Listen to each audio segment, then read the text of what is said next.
السلام عليكم ورحمة الله وبركاته. الحمد لله رب العالمين والعاقبة للمتقين ولا عدوان إلا على الظالمين وأصلي وأسلم على خاتم الأنبياء والمرسلين محمد وعلى آله وأصحابه الفائزين أجمعين أما بعد.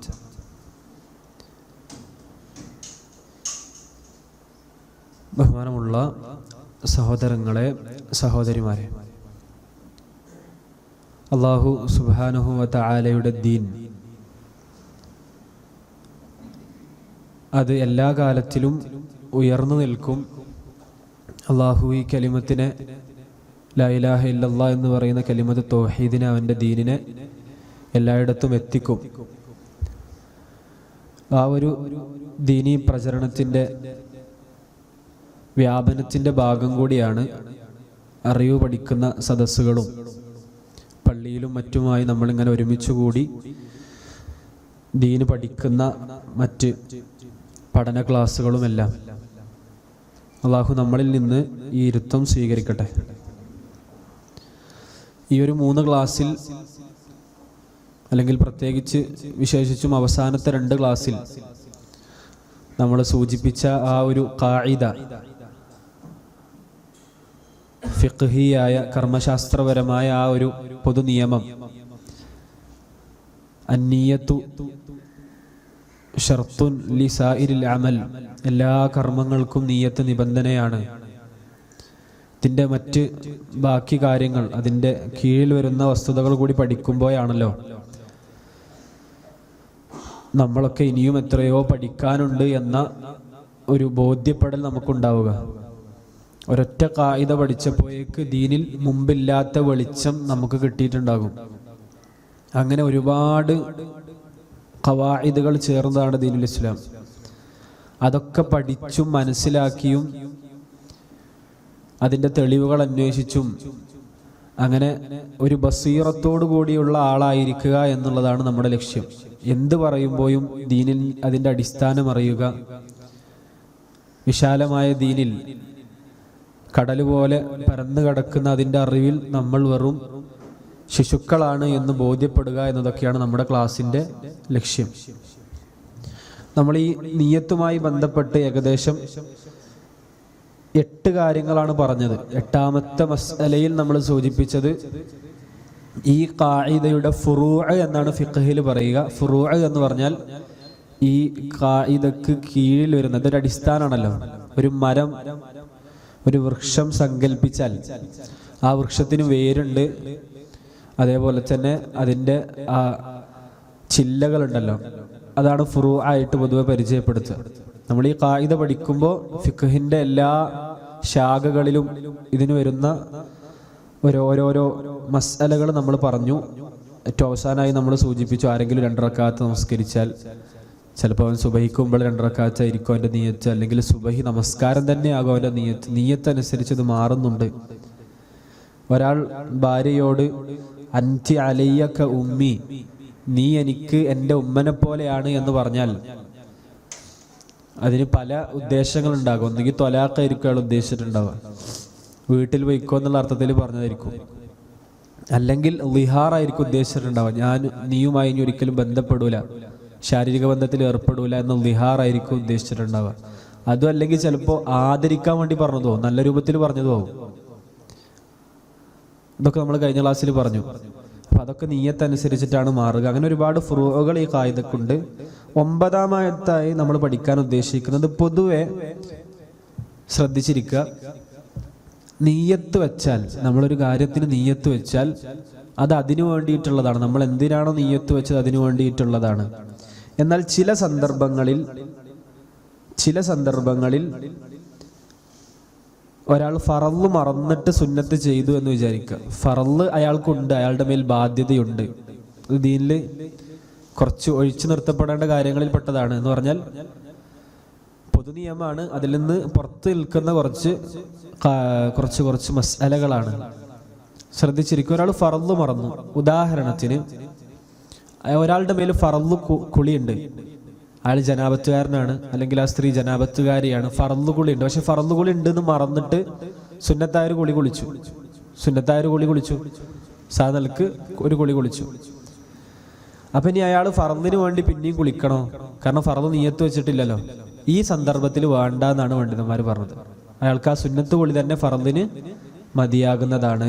അതേപോലെ തന്നെ ഒരാളുടെ മേൽ അയാളുടെ ഒളു മുറിഞ്ഞിട്ടുണ്ട്, അയാൾക്കപ്പം നിർബന്ധമായിട്ട് ഒളു എടുക്കണം.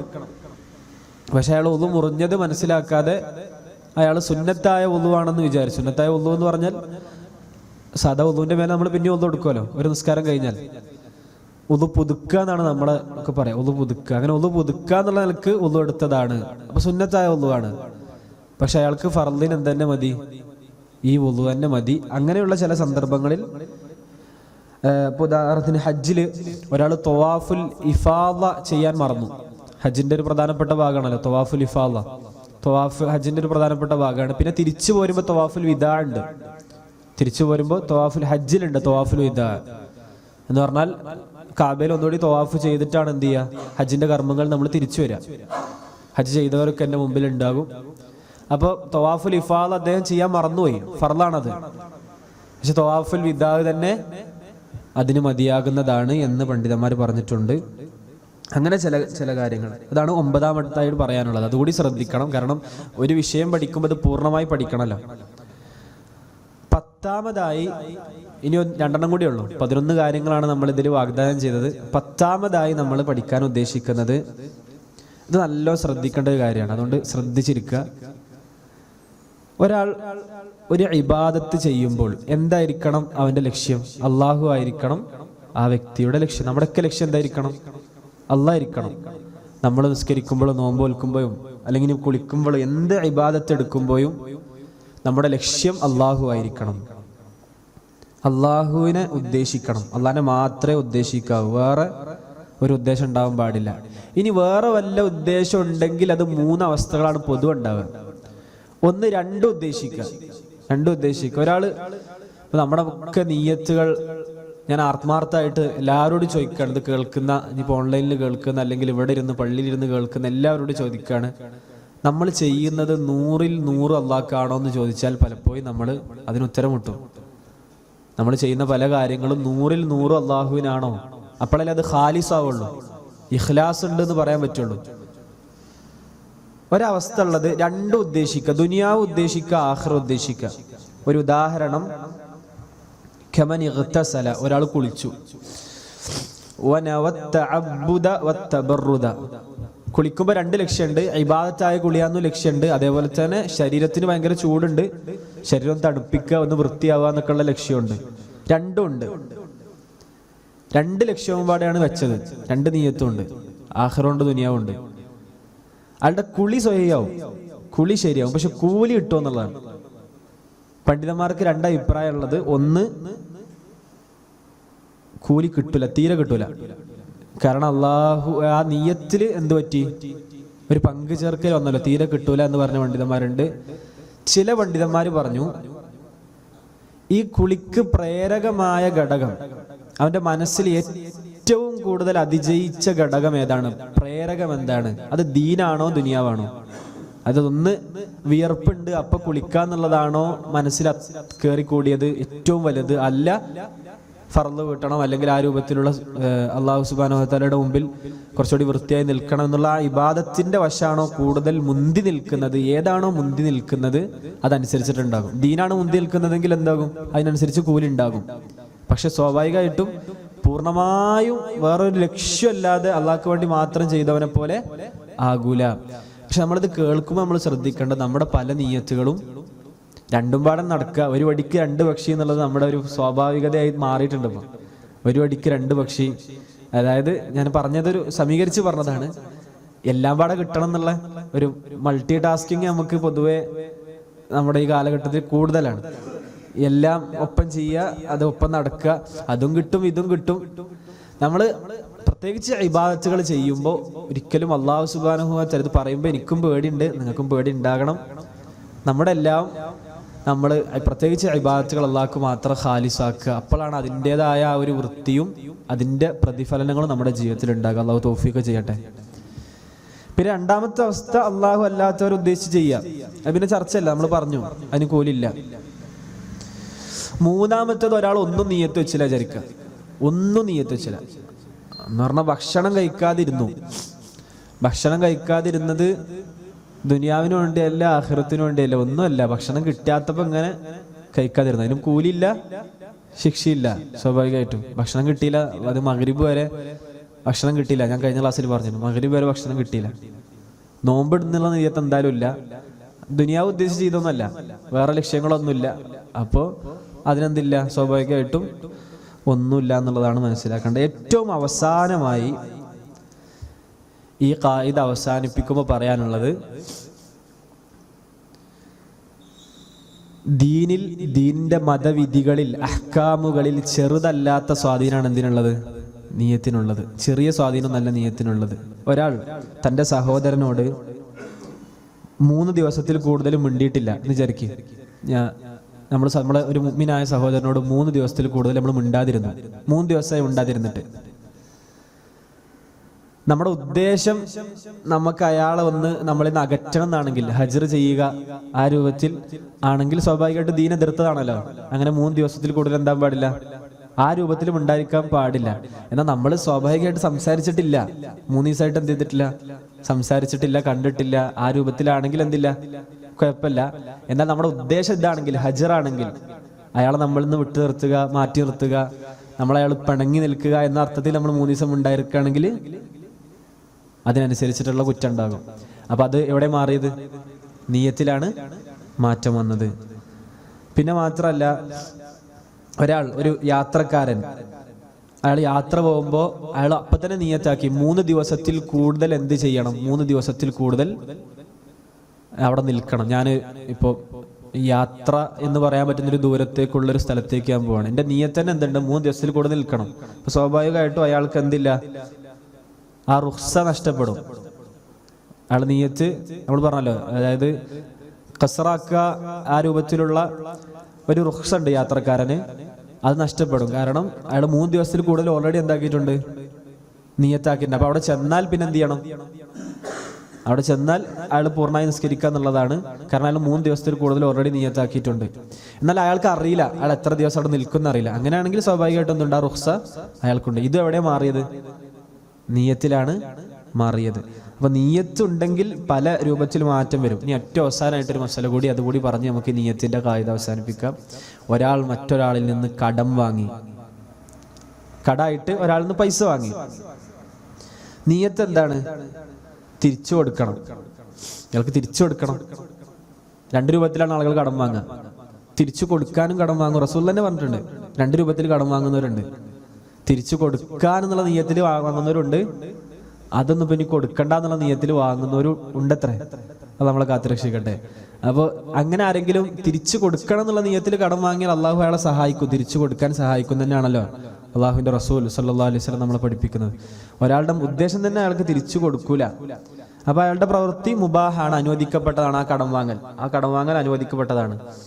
തിരിച്ചു കൊടുക്കൂല എന്നുള്ള നിയ്യത്തിൽ വാങ്ങാൻ പാടില്ല എന്നാണ്. അതായത് ഞാൻ തിരിച്ചു കൊടുക്കൂല എന്നുള്ളത് ആരടുത്തും പോയിട്ട് കടം ചോദിക്കരുത്. ഞാൻ ഇപ്പൊ തരാന്ന് കളവ് പറഞ്ഞിട്ട് അല്ലെങ്കിൽ ആ രൂപത്തിൽ കടം വാങ്ങരുത്. തിരിച്ചു കൊടുക്കൂല എന്നുള്ള നിയ്യത്ത് വെക്കരുത്, അതിന് കുറ്റവും കിട്ടും. അങ്ങനെ ചെയ്യാനും പാടില്ല. അള്ളാഹു അയാളെ തിരിച്ചു കൊടുക്കാൻ സഹായിക്കൂല എന്നൊക്കെ ഹദീസിൽ ഉണ്ട്. ചുരുക്കത്തിൽ നിയ്യത്ത് എന്നുള്ളത് ചെറിയൊരു കാര്യമല്ല, നമ്മുടെ ഹൃദയത്തിലെ പ്രധാനപ്പെട്ട ഒരു അമലാണ്. നമ്മൾ വെക്കുന്ന നമ്മുടെ ഉദ്ദേശങ്ങൾ, അതുകൊണ്ട് തന്നെ അത് നമ്മൾ ശുദ്ധീകരിക്കണം. നമ്മൾ എത്രത്തോളം അള്ളാഹുവിനെ കുറിച്ച് പഠിക്കുന്നോ അത്രത്തോളം നമ്മുടെ മനസ്സിൽ ഇഖ്ലാസ് ഉണ്ടാകുമെന്നാണ് പറയാം. പൊതുവെ ആ ഒരു വശം കൂടി പറഞ്ഞിട്ട് നമുക്ക് ഈ ഒരു ഖായിദയിൽ നിന്ന് ഇറങ്ങാം. അള്ളാഹുവിനെ നമ്മൾ കൂടുതൽ പഠിക്കും തോറും ജനങ്ങളുടെ അടുത്തുള്ള കാര്യങ്ങൾ നമുക്ക് വിരക്തി തോന്നും. പൊതുവെ ജനങ്ങളുടെ പുകഴ്ച്ചലോ ജനങ്ങളുടെ ഇകച്ചലോ ഏതെങ്കിലും ഒന്ന് പേടിച്ചിട്ടും അത് പ്രതീക്ഷിച്ചിട്ടൊക്കെയാണ് പലരും പല കാര്യങ്ങളും ചെയ്യാറുള്ളത്. നമ്മളിൽ പോലും പല കർമ്മങ്ങളും പല സന്ദർഭങ്ങളിൽ ഉണ്ടാവാറുള്ളതും ജനങ്ങളുടെ പുകഴ്ച്ചലും മികച്ചലും അടിസ്ഥാനപ്പെടുത്തിയാണ്. പക്ഷെ ഇതിനേക്കാളൊക്കെ അപ്പുറത്ത് ജനങ്ങളുടെ അടുത്ത് എന്തൊക്കെ ഉണ്ടോ അതിൻ്റെ ഒക്കെ ഖജനാവ് ആരുടെ കയ്യിലാണ്? അള്ളാഹുവിൻ്റെ കയ്യിലാണ് എന്നുള്ള ബോധ്യം നമുക്കത് യഖീനുറപ്പുണ്ടാകുന്നു, അന്ന് നമ്മൾ അള്ളാഹിനെ മാത്രമേ എന്ത് ചെയ്യുള്ളൂ, പരിഗണിക്കുള്ളൂ. നമ്മൾ ജനങ്ങളിൽ നിന്ന് എന്താണോ പ്രതീക്ഷിക്കുന്നത്, അതെന്ത് സാധനമാകട്ടെ, ചെറുതാകട്ടെ വലുതാകട്ടെ, അതിൻ്റെ ഒക്കെ ഖസായിൻ ആരുടെ കയ്യിലുണ്ട്? അള്ളാഹിൻ്റെ കയ്യിലുണ്ട് എന്ന് നമുക്ക് ഉറപ്പ് വരുന്ന സന്ദർഭത്തിൽ നമ്മൾ അള്ളാഹ്ക്ക് വേണ്ടി കർമ്മങ്ങൾ ചെയ്യുന്ന ഒരു ഇഖ്ലാസിൻ്റെ അവസ്ഥയിലേക്ക് എത്തും. ഗസാലി റഹ്മത്തുള്ളാഹി അലൈഹി അദ്ദേഹത്തിൻ്റെ ഒരു ഗ്രന്ഥത്തിൽ പറയുന്നുണ്ട്, നിയ്യത്ത് എന്ന് പറയുന്ന ഹൃദയത്തിലെ സംഭവം, അതിൻ്റെ മുമ്പ് ഇൽമുണ്ട് എന്ന് പറഞ്ഞാൽ നമ്മളൊരു കാര്യം അറിഞ്ഞാലേ നമ്മളത് ഉദ്ദേശിക്കുള്ളൂ. പിന്നെ അതിന് ശേഷം എന്തുണ്ട്? അമലും ഉണ്ട്. കാരണം ഉദ്ദേശിച്ചാലേ നമ്മൾ ചെയ്യുള്ളൂ. ഇപ്പം നടുവിലാണ് നിയ്യത്ത് കിടക്കുന്നത്. മുമ്പ് നമ്മൾ അതിനെക്കുറിച്ച് അറിയണം, ശേഷം നമ്മളത് ചെയ്യണം. നടുവിലാണ് നമ്മൾ ഇത് ഉദ്ദേശിക്കുക എന്നുള്ള അവസ്ഥ ഉണ്ടാകുന്നത്. ആ ഉദ്ദേശിക്കുക എന്നുള്ള അവസ്ഥ ദീനിൽ വളരെ പ്രധാനമാണ് എന്നാണ് നമ്മൾ സൂചിപ്പിച്ചത്. എന്തായാലും മഹാനായ ഇമാം അബ്ദുറഹ്മാൻ നാസിർ സഅദി റഹ്മത്തുള്ളാഹി അലൈഹി അദ്ദേഹത്തിൻ്റെ ആ ഗ്രന്ഥത്തിൻ്റെ ആദ്യ ഖായിദയായി കൊടുത്തതും ഏതന്നെയാണ്?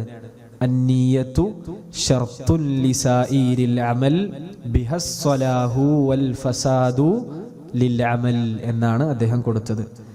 ഇനി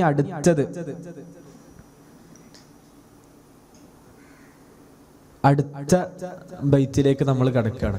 അപ്പോൾ ഒന്ന് കഴിഞ്ഞു, ഒരു ഖായിദ നമ്മൾ പഠിച്ചു, അൽഹംദുലില്ലാഹ്. അത് പഠിച്ചു എന്നുള്ള ഒരു രൂപത്തിൽ നമ്മൾ മനസ്സിലാക്കി. ഇനി ഇൻഷാ അല്ലാഹ് അതിന്റെ വിശദമായ പഠനങ്ങളിലേക്ക് നമ്മൾ കടക്കും. അതിനെക്കൊണ്ട് പറയാൻ പറ്റുന്ന രൂപത്തിലുള്ള ചെറിയ ചെറിയ കാര്യങ്ങളൊക്കെ നമ്മൾ പറഞ്ഞു. ഇത് ഫിഖ്ഹ് എന്ന് ഉദ്ദേശിച്ചത്, കർമ്മശാസ്ത്രം ഉദ്ദേശിക്കുന്നത് വുദു എടുക്കല്, അതേപോലെ തന്നെ നിസ്കാരം, അങ്ങനെ പോകുന്ന ഫിഖ്ഹ് കിതാബുകളല്ല നമ്മുടെ ഈ കർമ്മശാസ്ത്ര പഠനം. ഇത് ഫിഖ്ഹ് കിതാബുകളിൽ നിന്ന് അവസാനം നമ്മൾക്ക് കിട്ടുന്ന പൊതു ഖായിദകളാണ്. ഫിഖ്ഹ് മുഴുവൻ മനസ്സിലാക്കിയ ഒരു വ്യക്തി കിട്ടുന്ന പൊതു ഖായിദകളാണ്. ഒന്ന്, ദീനിന്റെ എല്ലാ മസ്അലകളിലും കയറി വരുന്നൊരു ഖായിദയാണ് അന്നിയത്തു ശർത്തുൻ ലിസായിരിൽ അമൽ, അല്ലെങ്കിൽ അൽ ഉമൂറു ബി മഖാസിദിഹ എന്ന് പറയുന്ന ആ ഒരു നിയമം. ഇൻഷാ അല്ലാഹ് നമുക്ക് അടുത്ത ഒരു ബൈത്തിലേക്ക് കടക്കാം. അടുത്ത ഒരു വരി അദ്ദേഹം പറയുന്നത്, അദ്ദീനു മബ്നിയുൻ അലൽ മാസാലിഹി ഫീ ജൽബിഹാ വദ്ദർഇ ലിൽ ഖബാഇഹി. അദ്ദീനു മതം എന്ന് പറയും. ഇനി അടുത്ത ഖായിദ പഠിക്കുകയാണ്. നിങ്ങൾ തയ്യാറല്ലേ? അടുത്ത ഖായിദയിലേക്ക് പോയിക്കൂടെ? ഇൻഷാ അല്ലാഹ്. അദ്ദീനു മതം എന്ന് പറയുന്നത് മബ്നിയുൻ, അത് നിലകൊള്ളുന്നതാണ്, അലൽ മസാലിഹി, മസാലിഹുകളുടെ മേൽ, മസ്ലഹത്തുകളുടെ മേൽ, നന്മകളുടെ ഉപകാരങ്ങളുടെ മേൽ നിലകൊള്ളുന്നതാണ്, നല്ല കാര്യങ്ങളുടെ മേൽ നിലകൊള്ളുന്നതാണ്. അതായത് ഉപകാരമുള്ള കാര്യങ്ങളുടെ മേലാണ് മതം നിലകൊള്ളുന്നത്. മതം ഉപകാരത്തിന്റെ അടിസ്ഥാനത്തിലാണ്. അള്ളാഹ് എന്ത് കൽപ്പിച്ചാലും അതിലെന്തുണ്ടാകും? ഉപകാരം ഉണ്ടാകും.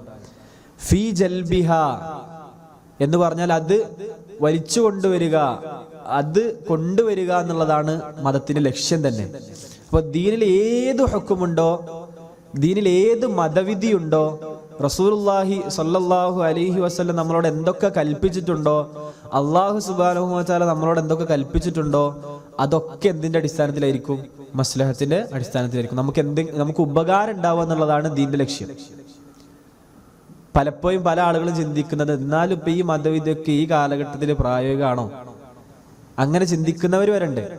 ശരിക്ക് ദീന് എന്തൊക്കെ മതവിധികളുണ്ടോ അതൊക്കെ ഈ മസ്ലഹത്തിന്റെ അടിസ്ഥാനത്തിലാണ്. ഫീ ജൽബിഹ, മസ്ലഹത്തുകൾ വലിച്ചു കൊണ്ടുവരിക, വദ്ദർഇ, തടയുക, ലിൽ ഖബാഇഹി, നമുക്ക് ഉപദ്രവം ഉണ്ടാകുന്ന മോശപ്പെട്ട കാര്യങ്ങളെ തടയുക, ഇതാണ് ദീനിന്റെ അടിസ്ഥാനം. അപ്പൊ ദീനിൽ ഏതൊക്കെ മതവിധികളുണ്ടോ ശ്രദ്ധിച്ചിരിക്കുക.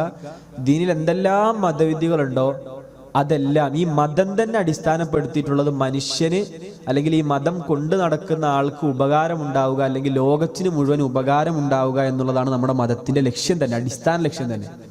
ദീനിൽ എന്തൊക്കെ വിധികളുണ്ടോ അതൊക്കെ നമുക്ക് ഇതിലേക്ക് മടക്കാൻ പറ്റും. ദീന്റെ അടിസ്ഥാനം തന്നെ ഈ ഖായിദയാണ്. ദീന്റെ അടിസ്ഥാനം തന്നെ ഈ പൊതു നിയമമാണ്. ദീന് മുഴുവൻ ഉപകാരത്തിനാണ്. ദീൻ എന്തുണ്ടോ അതിൽ മുഴുവൻ ഉപകാരമുള്ളൂ. ദീനിൽ ഉപദ്രവകരമായ ഒന്നുമില്ല.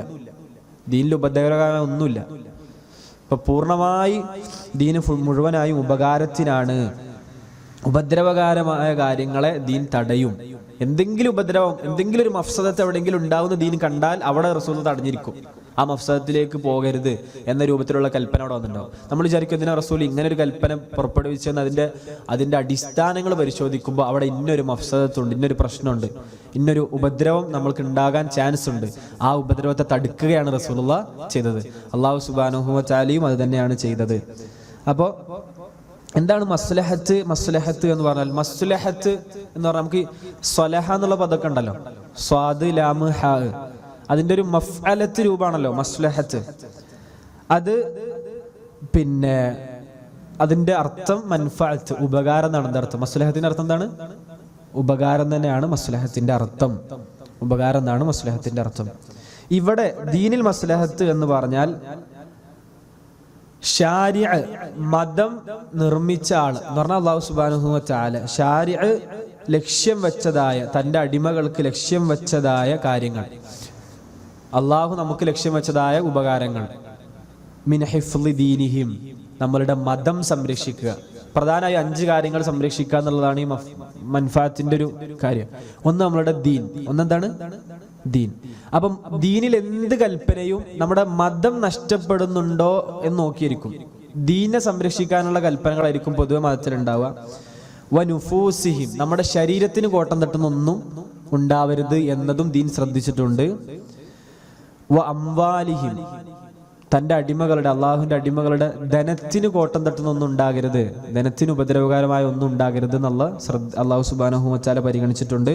വ ഉഖൂലിഹിം, നമ്മളുടെ ബുദ്ധിക്ക് കോട്ടം തട്ടുന്ന ഒന്നും ഉണ്ടാകരുത്. വ നസ്ലിഹിം, നമ്മുടെ സന്താന പരമ്പരകൾക്ക് കോട്ടം തട്ടുന്ന ഒന്നും. അപ്പൊ ഈ 5 കാര്യങ്ങൾ, ദീന് എന്തൊക്കെയാണ്? ദീന് മതം. 2 നഫ്സ് എന്ന് പറഞ്ഞാൽ നമ്മുടെ ശരീരങ്ങൾ, സ്വശരീരങ്ങൾ. അംവാല്, മാല് എന്ന് പറഞ്ഞാല് ധനം. ഉഖൂല്, അഖ്ല് എന്ന് പറഞ്ഞാല് ബുദ്ധി. നസ്ല് എന്ന് പറഞ്ഞാൽ നമ്മുടെ സന്താന പരമ്പര. ഈ 5 കാര്യങ്ങളെ സംരക്ഷിക്കാനായിരിക്കും ദീനിൽ എല്ലാ വിധികളും ഉണ്ടാവുക. ഇതിലേതെങ്കിലും ഒന്ന് ഏറ്റുമുട്ടിയാൽ ആദ്യം ദീനിനാണ് മുന്തിക്കുക, പിന്നെ നഫ്സിനെ, അങ്ങനെ വരും. അങ്ങനെ ഒരു ഇതിലേതെങ്കിലും തമ്മിൽ ഏറ്റുമുട്ടിയാൽ 2 കാര്യങ്ങളുണ്ട്, ദീനിനെ മുന്തിക്കണോ നഫ്സിനെ മുന്തിക്കണോ, രണ്ടും ഉണ്ട്. അപ്പൊ നമ്മൾ എന്തിനേക്കാണ് മുന്തിക്കുക? ദീനായിരിക്കും മുന്തിക്കുക. അങ്ങനെയൊക്കെ മതത്തിലുള്ള എന്ത് നിയമങ്ങളും ഇതിന്റെ അടിസ്ഥാനത്തിലാണ് പണ്ഡിതന്മാർ പറയാം. അപ്പൊ ഞാൻ നിങ്ങളോട് സൂചിപ്പിക്കുന്നത് എന്താന്ന് വെച്ചാൽ, ഒരു മുഫ്തി എന്ന് പറഞ്ഞാൽ ഒരു ഫത്വ കൊടുക്കുന്ന വ്യക്തി വെറുതെ മുഫ്തി ആവൂല. ഈ പറയപ്പെട്ട മസ്ലഹത്തുകളും മഫ്സദത്തുകളും, ഈ പറയപ്പെട്ട ഖവായിദുൽ ഫിഖ്ഹിയയും അതിനപ്പുറത്ത് മഖാസിദുശ് ശരീഅയും അതിനപ്പുറത്തുള്ള മറ്റ് ദീനിന്റെ ഫുറൂആത്തും മുസൂലുകളും ഒക്കെ പഠിച്ചതിന് ശേഷമേ ഒരു മുഫ്തി എന്ത് ചെയ്യുള്ളൂ? മതവിധി പറയുള്ളൂ. നമ്മൾ ആലോചിക്കും എന്താണ് ഇപ്പം അങ്ങനെ ഒരു ഫത്വ വരാൻ കാരണം എന്നൊക്കെ വിചാരിക്കും. പക്ഷെ ഈ ചോദ്യകർത്താവിൻ്റെ ഇങ്ങനത്തെ എല്ലാ അവസ്ഥകളും പരിഗണിച്ചിട്ടേ ഒരു മുഫ്തി എന്ത് ചെയ്യുള്ളൂ? ഫത്വ കൊടുക്കാൻ പാടുള്ളൂ. അതാണ് നമ്മൾ ദീനിന്റെ വിഷയത്തിൽ ഒരിക്കലും കളിക്കരുത് എന്ന് പറയുന്നത്. നമുക്കൊരു തലാഉബ് ദീന് കൊണ്ട് പാടില്ല. നമ്മളൊരു ആലിം ചമയൽ പാടില്ല, മുത്തആലിമാകാൻ പാടില്ല. അത് നമ്മളെ കാത്തുരക്ഷിക്കട്ടെ. പറയുന്ന എന്നെയും കേൾക്കുന്ന നിങ്ങളെയും ഇത്തരത്തിലുള്ള അപകടങ്ങളിൽ നിന്ന് റബ്ബ് സുബ്ഹാനഹു വ തആല കാത്തുരക്ഷിക്കട്ടെ. നമ്മുടെ മതത്തിൽ നമ്മൾ അറിയാതെ ഒന്നും പറയരുത്. നമ്മുടെ മതത്തിൽ നമ്മൾ അറിയാത്ത ഒരു വിഷയവും സംസാരിക്കരുത്. എന്ത് പറയും? എനിക്കറിയൂല എന്ന് പറയാം. മഹത്തുക്കളായ പണ്ഡിതന്മാർ, ഇപ്പൊ ഇമാം മാലിക്കിന്റെ ഒക്കെ സ്ഥാനം എന്താ? നമ്മൾ ഇമാം മാലിക്കിന്റെ നമ്മുടെയൊക്കെ സ്ഥാനം വെച്ച് ആലോചിച്ച് നോക്കുമ്പോൾ നമ്മൾ അറിയാതെ പറയുന്നൊരു കാക്കില്ലേ, എവിടെ കടലും കടലായും പിന്നെ ആകാശത്തുള്ള സുറയ്യ നക്ഷത്രവും മണ്ണും തമ്മിൽ എത്ര വ്യത്യാസമുണ്ട്? അതേപോലെ വ്യത്യാസമുണ്ട് നമ്മളും അവരൊക്കെ. സുറയ്യ എന്നൊക്കെ അറബിയിൽ ചോദിക്കലുണ്ട്. ഈ മണ്ണും സുറയ്യ നക്ഷത്രവും തമ്മിൽ എത്ര വ്യത്യാസമുണ്ട്? അതേപോലെയാണ് നമ്മൾ ഇമാം മാലിക്കൊക്കെ. ഇമാം മാലിക്കിന്റെ അടുത്ത് ഒരാൾ വന്നിട്ട് കുറെ ദൂരെ യാത്ര ചെയ്ത് വന്നിട്ട് ദീനിൽ ഇങ്ങനെയുള്ള ചോദ്യങ്ങൾ ചോദിക്കുകയാണ്. അപ്പൊ ഇമാം മാലിക്കിന്റെ മറുപടി എന്താണ്? എനിക്കറിയൂല, ലാജരി, എനിക്കറിയൂല. ആ ഒരു അസർ ഇമാം മാലിക്കിൽ നിന്ന് ഉദ്ധരിക്കപ്പെടുന്ന നമ്മൾ നല്ലോണം ശ്രദ്ധിച്ചാൽ, സുബ്ഹാന റബ്ബി, നമ്മൾ ആലോചിച്ച് നോക്കുകയാണെങ്കിൽ നമ്മളൊക്കെ ചിലപ്പോൾ പെട്ടെന്ന് അത് അങ്ങനെയാകുന്നു, ഞാൻ മനസ്സിലാക്കുന്നത് ഇങ്ങനെയാണ്, ഇങ്ങനെയും വന്നിട്ടുണ്ടല്ലോ. നമ്മൾ ചിലപ്പോൾ ദീനിന്റെ വിഷയത്തിൽ നമ്മൾ ഭയങ്കരമായി ഒരു ശ്രദ്ധയുമില്ലാതെ ചിലപ്പോൾ നമ്മൾ സംസാരിക്കും. ദീനിന്റെ വിഷയമാണെന്ന് പോലും ശ്രദ്ധിക്കാതെ സംസാരിക്കുമായിരിക്കും. പക്ഷെ ശരിക്കും അള്ളാന്റെ ദീനല്ലത്. നമ്മൾ അള്ളാന്റെ വിഷയത്തിൽ അറിവില്ലാത്തൊന്നും പറയാൻ പാടില്ല. ഞാൻ എന്നെ കൂടി അടക്കാണ് പറയുന്നത്. അതായത് നമ്മളെല്ലാവരും മനസ്സിലാക്കിയിരിക്കേണ്ട ഒരു പ്രധാനപ്പെട്ട കാര്യമാണ്, അള്ളാഹുവിന്റെ ദീനിൽ അറിവില്ലാതെ നമ്മൾ സംസാരിക്കരുത്. എന്തെങ്കിലും കാര്യം നമുക്ക് അറിയില്ലെങ്കിൽ അറിയൂല, അവിടെ നമ്മൾ കഴിച്ചില്ല, രക്ഷപ്പെട്ടു, അൽഹംദുലില്ലാ. അറിയൂല എന്ന് പറയുന്നതാണ് കൂടുതൽ ബുദ്ധി. ലാ അദ്രി നിസ്ഫുൽ ഇൽമ എന്നാ പറയാം. അറിയില്ല എന്ന് പറയൽ എന്താണ്? പകുതി അറിവാണ്. ലാ അദ്രി എന്ന് പറഞ്ഞാൽ നിസ്ഫുൽ ഇൽമ എന്നാണ് പറയാം. എന്തായാലും ഈ മസ്ലഹത്തുകൾ ദീൻ പരിഗണിച്ചിട്ടുണ്ട്. ഈ ഖായിദയുടെ ഉദ്ദേശം എന്താണ്? അന്ന ഇമാദ ശരീഅത്തി, നമ്മുടെ ശരീഅത്തിന്റെ നെടുന്തൂണ് തന്നെ, അല്ലദീ ജാഅത് ബിഹി, അതായത് ദീന് ശരീഅത്ത് കൊണ്ടുവന്ന, ഈ ദീന് കൊണ്ടുവന്ന ശരീഅത്തിന്റെ ഉദ്ദേശം, ശരീഅത്തിന്റെ ഇമാദ് തന്നെ എന്താണ്? ഹുവ ജൽബുൽ മസാലിഹ്, ഹുവ ജൽബുൽ മസാലിഹ്, ഉപകാരങ്ങൾ നമുക്ക് കൊണ്ടുതരിക. വദർഉൽ മഫാസിദ്, ഉപദ്രവങ്ങൾ നമ്മൾക്ക് തടയുക. ഫമാ കാന മിൻ മസ്ലഹത്തിൻ, ഏതെല്ലാം മസ്ലഹത്തുകളുണ്ടോ, ഫശ്ശരീഅത്തു തഅ്മുറു ബിഹി, നമ്മുടെ മതം അത് കൽപ്പിച്ചിരിക്കും.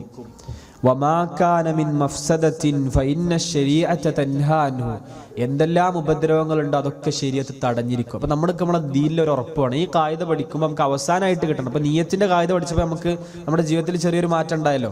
നമ്മുടെ നിയ്യത്ത് കുറച്ചുകൂടിയൊക്കെ ശ്രദ്ധിക്കണം, നമ്മൾ കുറച്ചുകൂടി നല്ല ഉദ്ദേശങ്ങൾ വെക്കണം.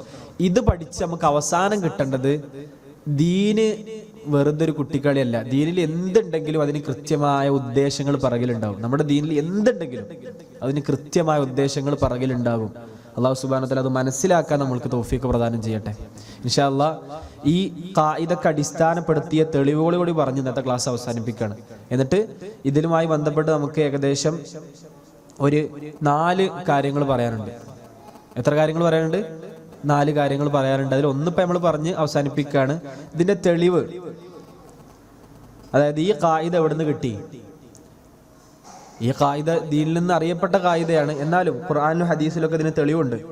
അല്ലാഹു സുബ്ഹാനഹു വ തആല പറഞ്ഞു, ഖുർആനിൽ കാണാം, അഊദു ബില്ലാഹി മിനശ് ശൈത്വാനിർ റജീം, ഇന്നല്ലാഹ യഅ്മുറു ബിൽ അദ്ലി വൽ ഇഹ്സാനി വ ഈതാഇ ദിൽ ഖുർബാ വയൻഹാ അനിൽ ഫഹ്ശാഇ വൽ മുൻകരി വൽ ബഗി. ഈ ആയത്താണ് പ്രധാനപ്പെട്ട തെളിവ്. അള്ളാഹു കൽപ്പിക്കുന്നു എന്ത്? ബിൽ അദ്ൽ, അള്ളാഹു നീതി ഉണ്ടാകണമെന്നും ഇഹ്സാൻ ചെയ്യണമെന്നും അതേപോലെ തന്നെ അടുത്ത ബന്ധുക്കൾക്ക് നൽകണമെന്നൊക്കെ അള്ളാഹ് കൽപ്പിക്കും. ഇതൊക്കെ മസ്ലഹത്തുകൾ. അപ്പൊ അള്ളാഹ് കൽപ്പിക്കുന്നത് മസ്ലഹത്താണ്. അള്ളാഹ് കൽപ്പിക്കുന്നത് മുഴുവൻ നമുക്ക് ഉപകാരം ഉണ്ടാകണം എന്നുള്ളതാണ്. വയൻഹ, അള്ളാഹ് നിരോധിക്കുന്നു, അനിൽ ഫഹ്ശാ, മ്ലേച്ഛമായ കാര്യങ്ങൾ, വൽ മുൻകർ, മോശപ്പെട്ട കാര്യങ്ങൾ, വൽ ബഗി, അതിക്രമങ്ങളൊക്കെ അല്ലാഹു സുബ്ഹാനഹു വ തആല എന്ത് ചെയ്യുന്നു? അള്ളാഹു നിരോധിക്കുന്നു, നഹി ചെയ്യുന്നു. അപ്പൊ ദീന് മുഴുവൻ നല്ല കാര്യങ്ങളെ കൽപ്പിക്കുള്ളൂ, മോശപ്പെട്ട കാര്യങ്ങളെ എന്ത് ചെയ്യുള്ളൂ? നഹി ചെയ്യുള്ളൂ. എല്ലാ നല്ല കാര്യങ്ങളും ഇതിൽ പെട്ടു. അതിൽ ഇഹ്സാൻ, ഈതാഉ ദിൽ ഖുർബ എന്ന് പറഞ്ഞാൽ എല്ലാ നല്ല കാര്യങ്ങളും പെട്ടു. ഫഹ്ശാ, മുൻകർ, ബഗി എന്ന് പറഞ്ഞാൽ എല്ലാ മോശ കാര്യങ്ങളും പെട്ടു. അപ്പൊ നല്ല കാര്യങ്ങൾ മാത്രമേ നമ്മുടെ മതം കൽപ്പിക്കുള്ളൂ. റസൂലുള്ളാഹി സ്വല്ലല്ലാഹു അലൈഹി വസല്ലമയുടെ ഒരു ഹദീസ്, ഇന്നമാ ബുഇസ്തു, ഞാൻ നിയോഗിക്കപ്പെട്ടത് തന്നെ എന്തിനാണ്? ലി ഉത്തമ്മിമ മകാരിമൽ അഖ്ലാഖ് എന്നും സ്വാലിഹൽ അഖ്ലാഖ് എന്നും സൽ സ്വഭാവങ്ങളെ പൂർത്തീകരിക്കാനാണ് ഞാൻ നിയോഗിക്കപ്പെട്ടുള്ളതെന്ന് മുഹമ്മദ് മുസ്തഫ സ്വല്ലല്ലാഹു അലൈഹി വസല്ലമയുടെ ഹദീസുണ്ട്. അപ്പോൾ ദീൻ മുഴുവൻ ഈ മകാരിമുകൾ പൂർത്തീകരിക്കുക എന്നുള്ളതാണ്. പിന്നെ നമുക്ക് ദീൻ ചികഞ്ഞ് അന്വേഷിച്ച് പഠിക്കുമ്പോൾ അതിൻ്റെ ഇസ്തിഖ്റായിലൂടെ അത് വിശദമായി പഠിക്കുമ്പോൾ നമുക്ക് ചികഞ്ഞ് പഠിക്കുമ്പോൾ നമുക്ക് മനസ്സിലാവും ദീനിൽ മസ്ലഹത്തല്ലാത്ത ഒന്നുമില്ല. ഇനി എന്തൊക്കെ മഫ്സദത്തുണ്ടോ അതിനൊക്കെ തടയാനുള്ള മാർഗങ്ങളായി സ്വീകരിച്ചിട്ടുണ്ട്, ദീന് സ്വീകരിച്ചിട്ടുണ്ട്. നമുക്ക് പഠിച്ചാൽ മനസ്സിലാകുന്നതാണ്. അല്ലാഹു സുബ്ഹാനഹു വ തആല നമ്മുടെ ദീനിൽ കുറച്ചുകൂടി ഉറപ്പ്, നമ്മൾ നിൽക്കുന്നത് ഒരു ആടി ഉലയുന്ന ഒരു സംഭവത്തിലല്ല, നമ്മൾ നല്ല ഉറപ്പുള്ള, നമുക്ക് അൽ ഉർവത്തുൽ വുസ്ഖ എന്ന് വിളിക്കാൻ പറ്റുന്ന നല്ല ബലവത്തായ കയറിൽ തന്നെയാണ് നമ്മൾ പിടിച്ചിട്ടുള്ളത്. ദീനുൽ ഇസ്ലാം എന്ന് പറയുന്നത് എല്ലാ അർത്ഥത്തിലും നമ്മൾക്ക് സ്വീകാര്യമായ, എല്ലാവർക്കും സ്വീകരിക്കാൻ സാധിക്കുന്ന നല്ലൊരു മതമാണെന്നാണ് നമുക്ക് മനസ്സിലാക്കാൻ സാധിക്കുന്നത്. അതുകൊണ്ട് നല്ലൊരു ഇസ്സത്ത് നമുക്ക് ഫീൽ ചെയ്യണം. നമുക്ക് എപ്പോഴും നമ്മൾ മുസ്ലിം ആയതിൻ്റെ പേരിൽ നമുക്ക് തോന്നണം ഈ ദീന് മസ്ലഹത്തേ കൽപ്പിച്ചിട്ടുള്ളൂ, എന്തൊക്കെ ഉപദ്രവങ്ങളുടെ ദീൻ തടഞ്ഞിട്ടുണ്ട് എന്ന് ഉറപ്പിച്ച് നമ്മൾ മനസ്സിനെ പഠിപ്പിക്കണം. ഇൻഷാ അല്ലാഹ് അതുമായി ബന്ധപ്പെട്ട കാര്യങ്ങളാണ് നമുക്ക് അടുത്ത ക്ലാസ്സുകളിൽ പഠിക്കാനുള്ളത്. അല്ലാഹു സുബ്ഹാനഹു വ തആല പഠിക്കുന്നതിനപ്പുറത്ത് ജീവിതത്തിൽ ഇതിൻ്റെയൊക്കെ പ്രതിഫലനങ്ങൾ ഉണ്ടാകുന്ന നല്ല ആളുകളുടെ കൂട്ടത്തിൽ, ഞാൻ പറഞ്ഞല്ലോ, ഒരു കാര്യത്തെക്കുറിച്ച് അറിയുന്നു, അത് ഉദ്ദേശിക്കുന്നു, അത് നിയത്ത് വെക്കുന്നു, അത് ചെയ്യുന്നു, അതാണ് മൂന്നാമത്തെ അമലാണ്. അതിൻ്റെ ഒരു ഫലം എന്ന് പറയുന്നത് അമലാണ്. ആ കർമ്മത്തിലേക്ക് എത്തുന്ന നല്ല ഇൽമും അമലുമുള്ള, ഒന്നുകൂടി ആവർത്തിക്കുന്നു, അറിവും പ്രവർത്തനവുമുള്ള നല്ല ആളുകളുടെ കൂട്ടത്തിൽ എന്നെയും നിങ്ങളെയും അല്ലാഹു സുബ്ഹാനഹു വ തആല ഉൾപ്പെടുത്തി അനുഗ്രഹിക്കുമാറാകട്ടെ. ഹദാ വല്ലാഹു അഅലം വ അസ്തഗ്ഫിറുല്ലാഹ ലീ വലക്കും വലിസായിരിൽ മുസ്ലിമീന മിൻ കുല്ലി ദംബിൻ ഫസ്തഗ്ഫിറൂഹു ഇന്നഹു ഹുവൽ ഗഫൂറുർ റഹീം. വസല്ലല്ലാഹു വസല്ലമ വബാറക അലാ നബിയിന വഹബീബിന മുഹമ്മദ് വൽഹംദുലില്ലാഹി റബ്ബിൽ ആലമീൻ. സുബ്ഹാനകല്ലാഹുമ്മ വബിഹംദിക അഷ്ഹദു അൻ ലാ ഇലാഹ ഇല്ലാ അൻത അസ്തഗ്ഫിറുക വഅതൂബു ഇലൈക്. അസ്സലാമു അലൈക്കും വറഹ്മത്തുള്ളാഹി വബറകാതുഹു.